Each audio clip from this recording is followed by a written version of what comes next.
Good morning, everyone. Andito na tayo ngayong umaga. Hindi pa masyadong maliwanag. Araw po ngayon ng Huwebes. Tayo po ay nag-iintindi na naman ngayong araw. Marami na naman tayong gagawin.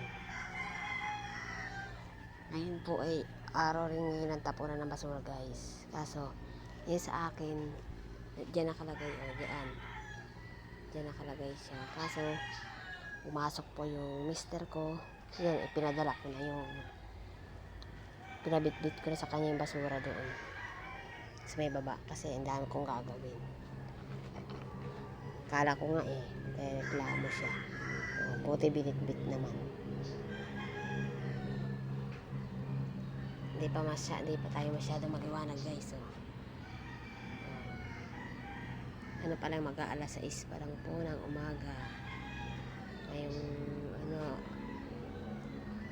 araw na to, umaga. Anong oras ay gumising, guys? Alas 4 ng umaga. Bumangon ako ng alas 4 ng umaga. Kaya maaga tayo ngayon kikilos sa dami-dami nating gawain. Kaya ready to fight na ulit na naman tayo sa dati nating gawain. Kaya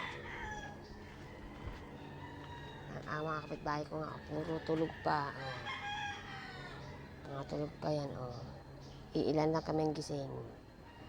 2 bahay pa lang kami. Wala pang mga gising, guys. Lalo na dito. Puro mga tulog pa ang aming kapitbahay, guys.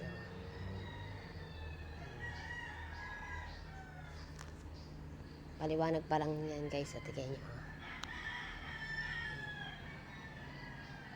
Paliwanag pa lang ang ating panahon. Ngayong umaga.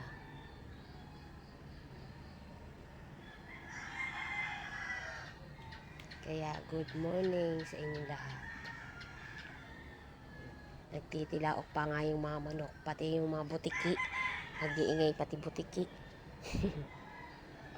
Nakikisali din yung mga butiki, guys.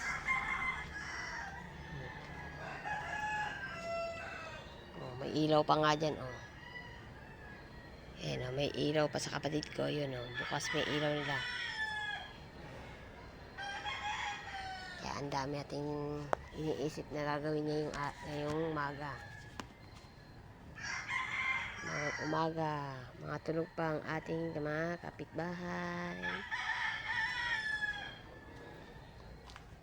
Tayo, andito na. Maagang gumising. Yung upuan ko, inilagay ko dyan kagabi kasi hinuhukay ng aso yung aking lutuan. Nakikita ko tuwing umaga na lagi na lang may bungkal yung lupa ko. Lagi na lang may bungkal ang lupa yung sa ingan ko. Kaya lagi araw-araw kong nilagay yung upuan dyan. Para safe yung lupa, para di na mabungkal ng aso. Kasi lagi na may hukay, lumalalim po siya. Ayan, guys, hanggang dito na lang, and good morning na lang po sa inyong lahat. Thank you very much po sa mga sumusubaybay po sa vlog ko. Thank you very much and God bless.